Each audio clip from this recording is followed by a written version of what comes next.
The blackest eyes, the devil's eyes. Why don't we just wait here for a little while, see what happens? Do you want to die, Sidney? For England, James? No.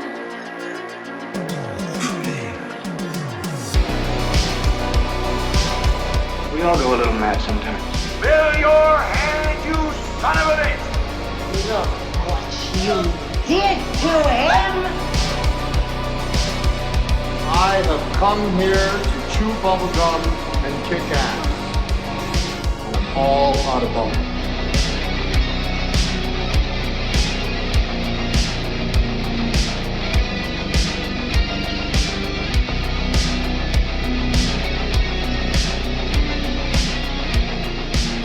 As you can see, I have here.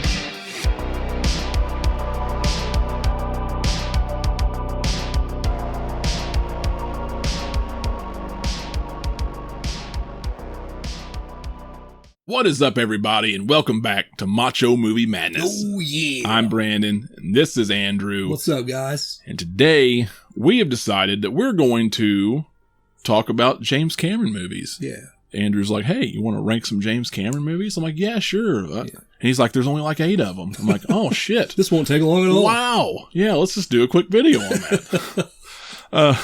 So, yeah, let's do that. Let's talk a little James Cameron. Oh, Jimmy, as I like to call him. Yeah. As his friends know him as. Jim. Or Jay.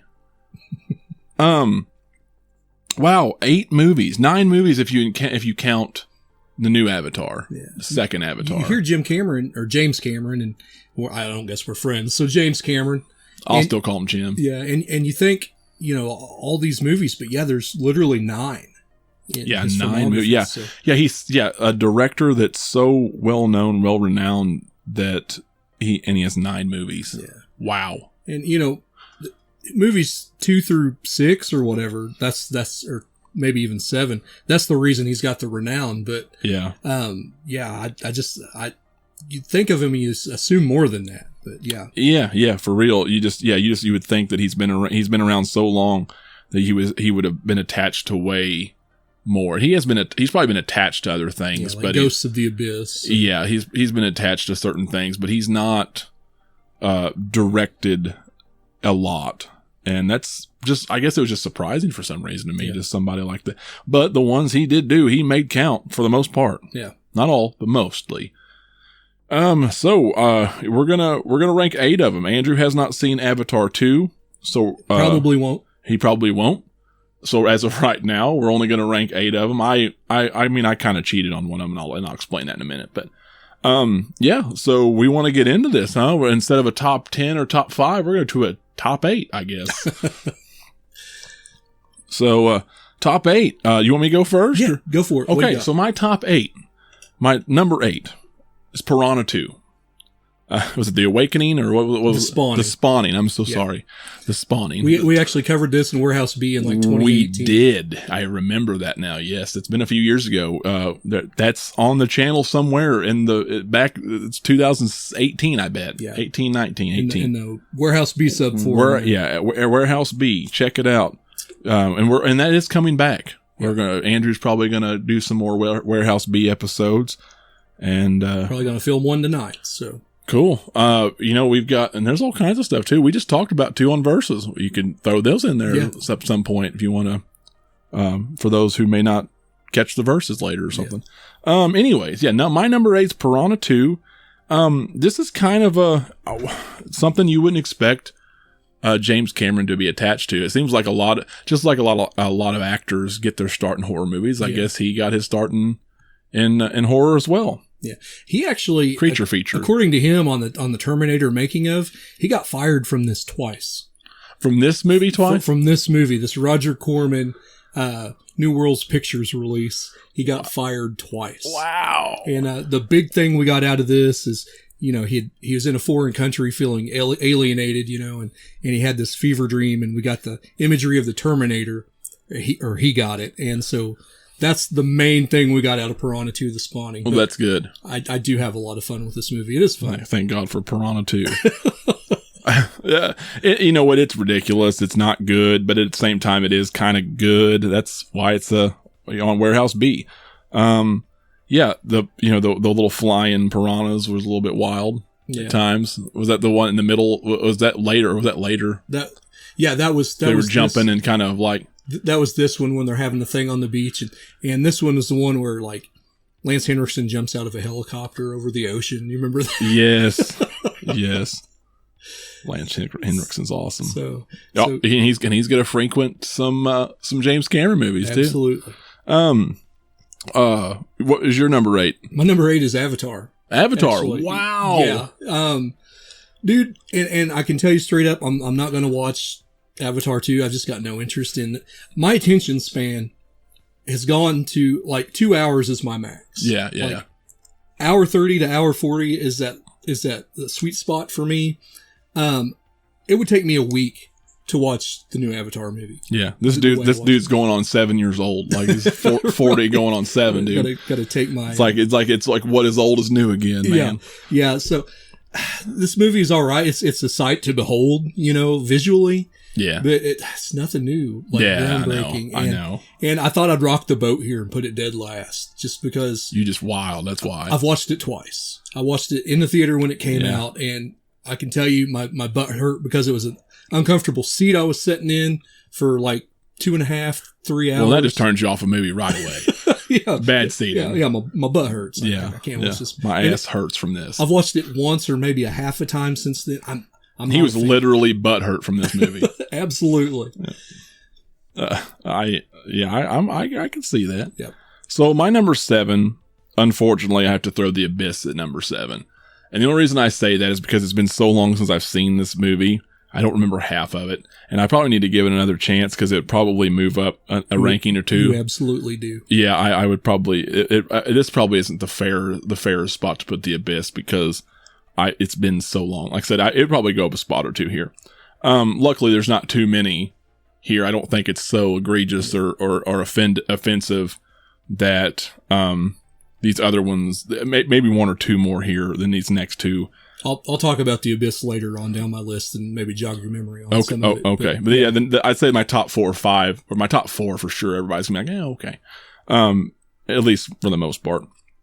But yeah, I picked The Abyss for number 7. Yeah. My number 7 is Piranha 2: The Spawning. Unlike The Abyss, I could sit down and watch this at any time and have fun and laugh at it. Yeah. It's just a dumb fun. Yeah. B popcorn movie, grab a brewski and go. And I'm pretty sure it's the shortest movie on this list. Yeah.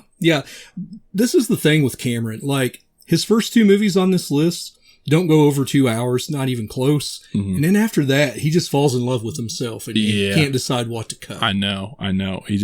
There's just too much. Sometimes it's good, sometimes it's not. I mean, and for the most part, most of these, I enjoy every minute of those 2.5 hour long movies. Most of it. For the most of it. But it's still, it's... Yeah, he needs to learn to self-edit. That's what the director's cut's for. Absolutely. Yeah. But that was probably before a time where the director's cuts went wild. Like they go wild now. Yeah. There's already a director's cut planned like before the release of the theatrical cut, it seems like. That's what it seems like. Number 6 for me, I picked Avatar and Avatar 2. I went ahead and ranked Avatar 2 because it's not going to be any different than Avatar 1. I said if I give Abyss a chance again, it might go higher than this and my next one, which I'll tell you in a minute. But Avatar and Avatar 2, Avatar 2 is okay. It's way too long. Oh my God, way too long. Avatar was way too long. It was Dances with Wolves to me. I've said that since the beginning, and I like Dances with Wolves better. Yeah. And I don't want to watch that shit all the time either, because it's long. It had Kevin Costner. So. It had Kevin Costner. I like Kevin Costner. I mean, there's a few people in this one I do like, but yeah, Avatar, man, it had a little bit of popularity when it first came out, but the fact that it takes you 10 plus years, in this case it was about 13 or 14, to make a damn movie, and you still got plans for like 4 more sequels, and he's never going to live long enough. You're not going to live long enough to do that shit. and or you're going to have to pump them out quicker, and you came up with Avatar 2 and it wasn't that much better. I don't know. It's okay. Yeah, I can't. That's all I can say. What else can you say about Avatar? Yeah, it's visually stunning. It looks good. It's visually stunning for the most part, and it's long. Yeah. And there it is. After once or twice or three times, you're like, okay, I've had enough. Stephen Lang is good in it. I like Stephen Lang. Yeah. Yeah.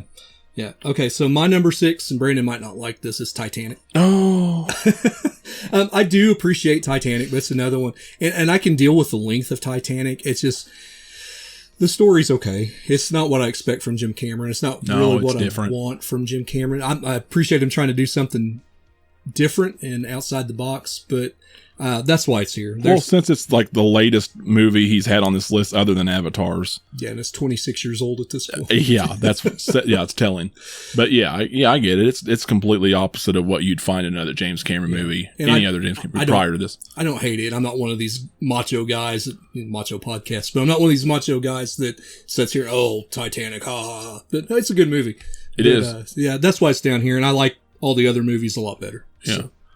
I love all the the dude that does the Arnold impressions, the shorts guy. The shorts guy, yeah, Joe Godet or whatever his name is. Sorry, I butchered it. I can't remember. Shout out to you. Yeah, shout out to you. You're awesome. Those because he does the deep fakes and does with Arnold and does different movies, and one of them is he does like 2 or 3 different ones with this one.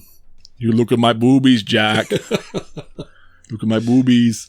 Which, Kate Winslet's really nice to look at in this movie. Yeah, still. Clothes on or off. She is still, but something about that red hair and the makeup she had and the pale skin, it's just hot as hell in that movie. Number 5 for me was Titanic. I love Titanic, man. I'm not a big fan of Titanic. I like Titanic. I'm a little peeved that Jack didn't make it on that door though. That pisses me off. Yeah. She could have just sacrificed herself. Yeah. That boy should have lived. He came from nothing. I think Mythbusters, did they? I think they did. Yeah. Yeah. I can't remember if he could have lived or not, but I know they covered it doesn't matter. All I can, in my mind, he still lives. Yeah. He still is. I do like the memes too, though, because everybody makes fun of DiCaprio now for always dumping his girlfriends and his women and goes for somebody younger every time. And she tells him his real age and he lets go. Not seen those. Yeah, Kate Winslet's way too old for Jack in that movie for Leonardo DiCaprio. Titanic's number 5, man, really good movie, solid. I'll catch it. I probably haven't watched it in 2 or 3 years at this point, but I'll catch it every now and then, every few years, and watch it again. It's good. It's worth a watch. It's worth watch. There's a lot of stuff in it, man. You got your romance, you got your boobies, you got your really good drama, good action, the suspense. Pretty much from the time they hit that iceberg and get that ball rolling too, it's wild. Yeah. It just shows how crazy everything got or can get. Just really over dramatized. I love it. I love it. It's good stuff. It's really good film to watch every now and then. It is long, but I think when it came out on VHS back in the day, it was like 3 or 4 tapes. Yeah. Yeah, so something like that. I've got them somewhere. Or is it 2 tapes? It was quite a bit. Yeah, I inherited those when I got married. So nice. Yeah. Now you can fit them all on one disc. Yeah. Wow. Anyway, yeah, that's it. Yeah. Whatever. Number 5 is a reasonable spot for Titanic. Now, like I said, that's the other one. If I watch The Abyss again, it might bump it down in the top 5. But yeah, I don't know. With you, I'm not sure because I know you like Titanic quite a bit, but. Yeah, I think it'll be neck and neck. I think I could probably definitely beat Avatar, though, right? Yeah. Oh, yeah. Yeah. Yeah, just the acting performances. So, going into my number 5, and this was the hardest spot on my list because I knew what my top 4 was. And it came down to The Abyss and True Lies. Because at one time, The Abyss was like up there as like a favorite movie to me. The third act, there's not really an ending to this movie. Like, there's not this just overwhelming villain that they have to overcome, and so that brings it down a little bit for me. But the rest of the movie, acting wise, that scene with Ed Harris and Mary Elizabeth Mastrantonio from Scarface, she drowns in this sub, and he has to swim her back, to their main command and resuscitate her. And of course, it's really, really dramatic scene where he's slapping her and telling her how he really feels about her. Yeah, and That's I just got goosebumps talking about it. That's a great scene. Yeah. And that's one of the reasons Ed Harris is one of my favorite actors. Ed Harris is awesome. But yeah, Michael Bihn's in this, and just some really good. Michael Biehn. A lot of other yeah, he'll be on this list a couple more times. But just a lot of other actors that you've not seen in a lot of other things, but they're just directed so well here by Cameron. And this movie was actually somebody's got a YouTube video out called The Abuse because of everything Jim Cameron put him through. On the set. Like he almost killed. Did he went full on Kubrick? Yeah, Stanley Kubrick in this. Yeah, there's Ed Harris actually almost died on the set of this. Oh my god! So that's wild. Love this movie. At one time, it would have been my top 2 or 3 in my early 20s, but because of that last act, it falls here to number 5. Okay, all right, cool. Number 4 for me. I picked Aliens. Number 4. You know, and you mentioned True Lies earlier. That one holds a special place in my heart. I had to go Aliens on this one. Not really much that I haven't already not said on this channel. It's been a few years now since we've talked Aliens. I loved the first Alien. We just did a versus between that and The Thing here a few months ago when we kind of launched the channel back again. We started the channel back again. Alien just kicks it up another notch. It goes full on action, and I love the ensemble cast in this. A lot of Cameron favorites in this. Love Michael Biehn. Sigourney Weaver's awesome, and dude, everybody's so good in this. Bill Paxton. Holy shit! I love Bill Paxton. Yeah, this movie is like a solid. It's probably better than the first one, depending on who you are. I would love to do a versus, but they're so different. They're so different. It's kind of like doing a verse between T1 and T2 that we've already talked about. It's just so hard. That's a good comparison, actually. It's basically the T2 of that franchise. They stepped it up a notch and went full action in every way, and just really depends on who you are. Some people might be more purist into the horror element, and they like the first one better. This one here, much like T2, for me personally, I put Aliens ahead of Alien. That might be an interesting Alien and Aliens against T1 and T2. That'd be the only way you could do something like that. Yeah, that actually is a good idea. We might do that. Do this because you've got. Yeah. Let us know if you want to see that. Yeah, let us know. We'll think about that for sure. Anyway, yeah, Aliens number 4. I don't really know what else to say about it. It's too good. It's so good. Yeah. My number 4 will be True Lies. Like I said, I kind of wanted to put The Abyss above it just due to the acting in The Abyss, but as a complete film from Act 1 to 3, True Lies is a more complete film. Yeah. And I love it. It's not a whole lot bad you could say about True Lies. It's a lot of fun. I mean, I guess you could kind of... I kind of could grow old of Tom Arnold in that movie, but yeah, he's about the only one. But yeah, True Lies is amazing, and that's why it's my number 4. And one of those very rare occasions it just happens to work out for him for some reason. Tom Arnold fits in that movie so well, and I don't know why because it's Tom Arnold. I'd say Jim Cameron probably had a lot to do with the way he directed it. I guess, but yeah, no, I can see that. But dude, True Lies. In fact, I'm so high on True Lies that I put Terminator number 3. Oh, okay. The first Terminator. And I know that is sacrilegious to Andrew over here. No, because I already know where that's going to be on his list. But yeah. But Terminator 1 is super good. And we're not going to speak really, in depth about these movies because this is a ranking list and not a review or retrospective, but video. But Terminator 1, man, much like Alien, you get this dark sci-fi horror. You got a little bit of action, but it's mostly horror and suspense, and it's got a great atmosphere. It's got Bill Paxton in that too. Arnold really shows off his chops in this one for the first time, and I was never the biggest Conan fan. Andrew's a big Conan fan, but this is where I first saw Arnold, I believe. And this was, dude, this is scary. Yeah. And I mean, obviously till past a certain point, it's not, but Michael Biehn was amazing in this. Linda Hamilton, awesome in this. And this is, I mean, how can you not like a movie like The Terminator anyway? Because, I mean, me being such a big Halloween fan, this is Halloween. Yeah. With a future robot. like a future cyborg. Yeah. That's all this is. It's this Halloween with a different setting. I mean, and he's intimidating. But he has a motive in this, more so, but... I was going to say he's more intimidating than Mike. No, he's not. I was going to say they're intimidating in different ways. In much different ways. Him as that stalker character in this movie. Yeah.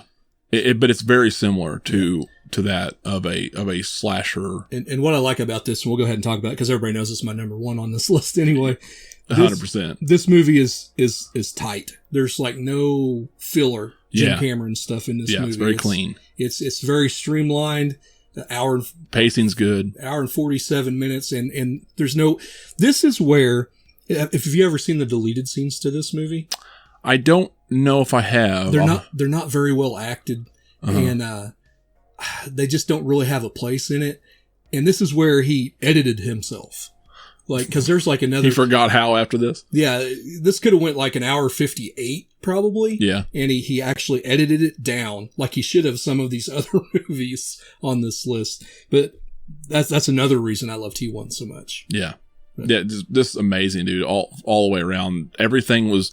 And I think you explained it in one of your video of this when you did your review on your channel, and just that Technor scene, everything was well placed, well thought out. Everything seemed to be so well structured in such a good way in this movie. It's a tight movie, and like I said, I think artistically, it's probably his best work, just about. It's just not my favorite. When he had a limited budget and he had it's just so simple. It's just it's just there's these other ones. Either there's something else there that make it more for me, like more special. Yeah, it's more special. True Lies and T2 are more special to me. Yeah, and they're just more action centered, and they're fun. And this one is out of everything, this is his cleanest and more thought out. Like it's like his heart went into this. Yeah, and that's what I appreciate about Terminator. But there's just overall package. I think for the next two is just why I place them a little bit higher. Yeah. My number 3 is Terminator 2. I think it's a great movie. It's it's a 10 out of 10 for me. It's amazing. And he took everything he had in T1 and made it bigger and in some ways better. I think it's too similar to T1 for me to put it in that number 1 spot. I mean, they borrow a lot of plot points. They do recycle a lot in that. But man, like you said, it's just that next level. Yeah, it escalated. And I want to put it at number 2, but I like Aliens just a little bit more, just for the complete thrill ride, the roller coaster. Yeah, that you go on there. But anyway, T2 is my number 3. Okay. Well, you've already given away yours. Mine, so you got Aliens at number 2 and Terminator 1 at number 1. And do you want to talk about Aliens anymore, or you?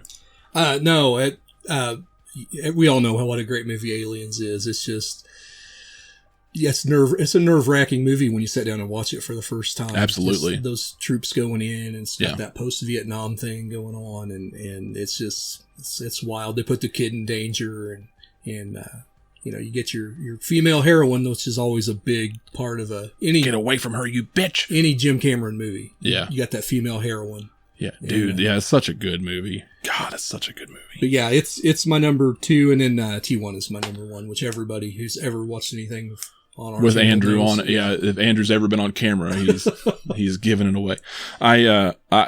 Dude. And the thing is the top 4 of these movies we've talked about, they're just a little bit scattered for both of us, but they're the same. Yeah. And pretty much. And out of a guy who did 8 movies or 9 movies, that's pretty respectable because they're all pretty top tier. But yeah, for me, I picked Terminator 3. True Lies was number 2. True Lies, I don't think is probably talked about enough now. I don't know about back then, but right now it is from top to bottom. The thing is I think there's a little bit of an area right there in the middle because it almost shifts into 2 different movies. Like it's almost 2 different movies. It's him being the father and the spy and juggling his personal life. There's some comedy with Tom Arnold, him and he's worried about, He's doing a little bit of reconnaissance towards the bad guy and working its way there, but he's more worried about Helen and what she's doing when Bill Paxton comes in, and Simon's hilarious as a character. And then, pretty much from the time that they set this up in the hotel, that famous hotel scene, where Jamie Lee Curtis does her sexy dance. And pretty much from that, it becomes a completely different movie. And it goes into the real plot of this and the real terrorist, the real bad guy. I don't know. It just feels, it feels so fresh right in the middle of the movie without making it feel like it's scattered. Yeah. Does that make sense? Yeah. Without making this is going on, but we're going to do this thing here. Yeah. And it's done so well and it looks good. Everything's done well. The dialogue's great. It's funny. It works. One-liners are great in this. All the action scenes, even in a comedic way, are done amazing. Especially when Jamie Lee Curtis takes the MAC-10 or whatever and fires it in the muzzle, which don't see this much in movies, but the actual muzzle velocity and the recoil of the gun actually affects her, and she's like, oh, and then drops the gun, and then it tumbles down the steps, still firing, which probably wouldn't happen either, but it's Hollywood. It's still Hollywood, but it's so funny because she actually reacts to the recoil, drops the gun, and then it still fires as it's rolling down the steps, killing everybody in the room.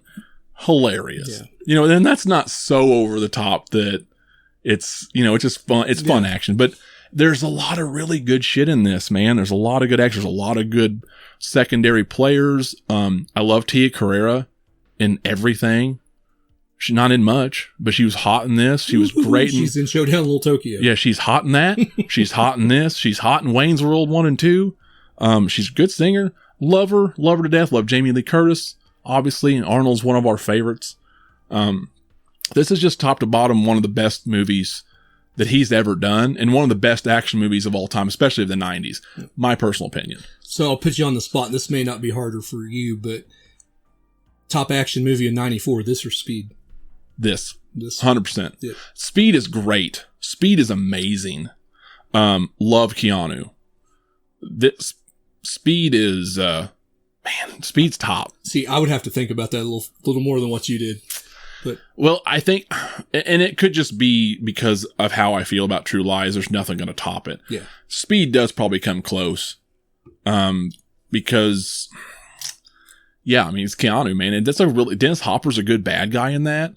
That was pretty wild, man. Especially Jeff Daniels being in that movie and as Harry, wasn't it, or whatever his name was, and he ends up dying because he got the best of them. They thought they had the jump on him, and you're right. Like Speed was such a good film, man. And it was intense, but this one just edges it out, man. Like I had more fun with this one. It's a fun movie. It's a fun movie. Whereas Speed's probably a little bit more tense. I don't know. Yeah, I can see people liking Speed more, but I think this is 100% top 5 Arnold. This is top 5, probably top 3 action movies of the 90s. Are we smelling a versus for best action movie in 94? Maybe get Kenny in here. We'll do Speed versus True Lies. Yeah, 100%. That would. I think that. Let us know if you want to see that too. Is there anything else in 94? Interview with a Vampire, but that's whole different genre. Yeah, that'll be for our vampire stuff. Okay, yeah. So we'll think about that for sure. True Lies, though, top notch. If you haven't seen it, you have to watch this. This is something that I feel kind of like it's not as underrated as Last Action Hero, but it's still, I feel like it gets more underrated as time goes on because no one's talking about it, and you can't find it really anywhere. You can't just go and rent, you can't get on Vudu and rent it. You can't really get any digital copy of it. And there's not been a Blu-ray release that I know of. Yeah. So I don't know if it's a licensing thing or what's going on, but for whatever reason, it's not as readily available as some. And sometimes it'll be on some streaming sites. But if you come across it on Amazon or something and you haven't seen it, watch it. Yeah. You know where I got my copy at? Yeah. I had to get my copy. It's still a DVD. I had to get it in that 3-pack with Commando and Predator. Yeah. So that leaves your number 1. T2, obviously. I think I said it earlier. Yeah, I totally understand. T2, his best movie, dude, top to bottom. For me personally, it still holds up for the most part. Everything practical and digital effect wise still, I think, holds up pretty damn well in 2023. There are some instances you can see the tinfoil cup things on his, but it doesn't matter because it's so clean. It's so good. It does borrow from T1 a little bit. Does some recycle some things, but it kicks up to that next level. T-1000 is one of my favorite villains of all time. He did such a good job. Yeah, dude, I don't know. There's just not enough good shit you can say about that. There's only one thing that I do agree with you on about T2, and it's the pacing. And it doesn't bother me like it bothers you as much as it bothers you. But yeah, that whole desert shit in the middle can be taken out and it wouldn't matter. Yeah. Like they could literally just drive. At least some of it. Yeah, they could literally just cut out half of that and just go straight to Dyson's house and it'd be fine. And it'd be even better.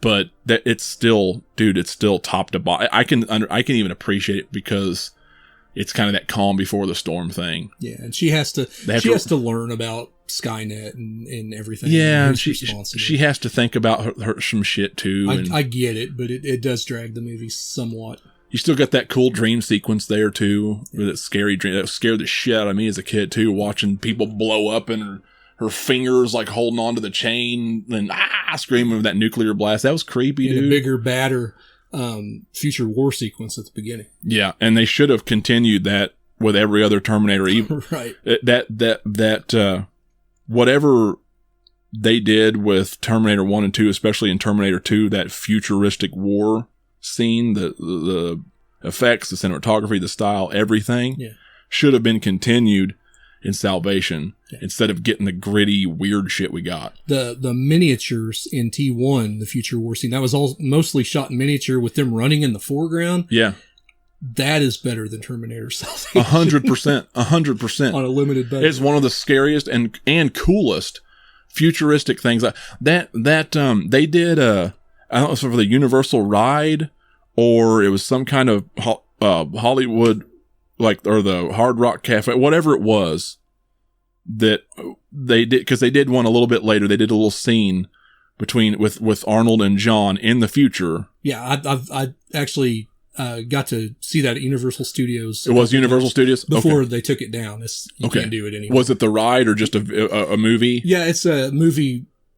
You sit down and it's like a movie ride experience. I want to say maybe it was even in 3D. I kind of remember glasses. Yeah, okay. Well, you can watch that on YouTube right now. It's a little short film. It's got John Connor and it's got Edward Furlong as John Connor. You can tell he's a little bit older. Yeah, he's taller. He's a little taller, but not much. He just hit a growth spurt. And Arnold still looks relatively the same when they did this. And their fight. 96? Was it 96? Oh my God, it was that much later. Anyway, it was amazing. And that was 10 times better than anything we got post Terminator 2. Yeah. Anything in a movie. 100%. But yeah, anyway, James Cameron, thank you. And also fuck you for Avatar. Yeah. Thank you for 6 or 7 of these movies. Yes. Yeah. And after that, just stop. Yeah. All right.